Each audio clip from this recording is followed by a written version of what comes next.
D'avoir répondu massivement à notre invitation pour parler aux Sénégalais. Un langage de vérité, un langage de responsabilité. C'est cette attitude que nous avons appris de notre leader, le président Macky Sall. Pour répondre à la question, il faut tout simplement faire la genèse de tout ce qui a été dit par rapport à cette question-là. Le président de la République, j'ai entendu des gens lui reprocher d'avoir dit quelque chose et de faire le contraire. J'ai entendu des gens dire qu'il avait déclaré que tant qu'il sera président de la République, un journaliste ne sera pas arrêté dans l'exercice de ses fonctions. Je pense que la déclaration est très claire. Un journaliste ne sera pas arrêté dans l'exercice de ses fonctions.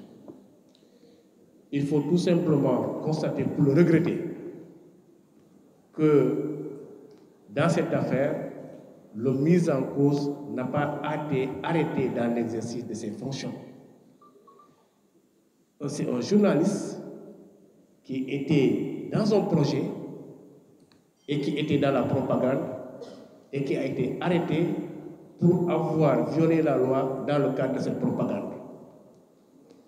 Cette propagande, une autre personne pouvait le faire et qui n'a pas la qualité de journaliste. Je suis avocat, je peux faire de la propagande. Un enseignant peut faire de la propagande. Une autre personne peut faire de la propagande, mais c'est un citoyen qui, dans le cadre d'une propagande politique, a enfreint la loi, c'est-à-dire la loi qui nous régit nous tous. C'est ça la vérité et c'est ça la seule vérité. Il n'y en a pas une autre. Dans cette affaire, je pense que, vous savez, quand on est courageux, ce n'est pas comme ça qu'on procède.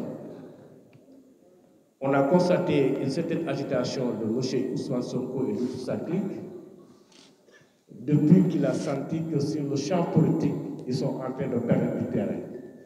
Il fallait encore ressortir, faire des déclarations graves pour attirer l'attention. C'est leur tactique.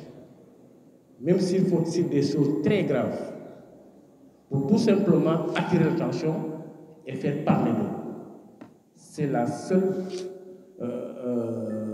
c'est ça qui leur a fait sortir et c'est ça qui leur a fait organiser une conférence de presse. Il a fait des déclarations pour dire « Je l'avais déjà fait ». Voilà quelqu'un qui dit toujours la même chose, les mêmes déclarations et qui font que les Sénégalais sont aujourd'hui saturés de ces déclarations parce qu'il n'y a rien de nouveau sur le soleil.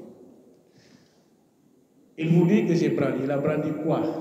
Il l'a donné à qui? Il faut aussi répondre à cette question-là. Est-ce que, quand il a fait quelque chose qui est interdit par la loi et qui a une plainte, est-ce qu'il n'a pas été convoqué par la justice? Si il a été convoqué, pour dire tout simplement, quand il vous dit que moi j'ai brandi quelque chose, je n'ai pas été convoqué parce qu'on n'ose pas me convoquer, je pense que les faits l'ont tout simplement démenti. Ce sont les faits qui l'ont démenti. On n'a pas besoin de le démentir. Il s'agit de cela. Une personne qui s'appelle peut-être pas Alignan, c'est pas ça. Le fait qu'il soit journaliste, sa qualité de journaliste qui est importante, mais c'est un citoyen sénégalais qui a enfreint la loi sénégalaise. Et vous savez très bien que la loi elle est générale et impersonnelle. La loi ne s'adresse pas à une corporation, la loi ne s'adresse pas à une personne. La loi s'adresse à tous les citoyens d'un pays et les interdits, ce sont les interdits par rapport à tous les citoyens d'un pays. Si vous restreignez une interdiction, vous tombez sous le coup de la loi, c'est exactement ce qui s'est passé dans cette affaire. Mais il ne s'agit pas d'un journaliste qui a été arrêté dans l'exercice de ses fonctions, c'est un citoyen sénégalais qui est un journaliste de profession, qui était dans une autre affaire de propagande politique et qui a enfreint la loi par rapport à sa propagande politique. Je pense que c'est aussi clair que ça. Merci beaucoup.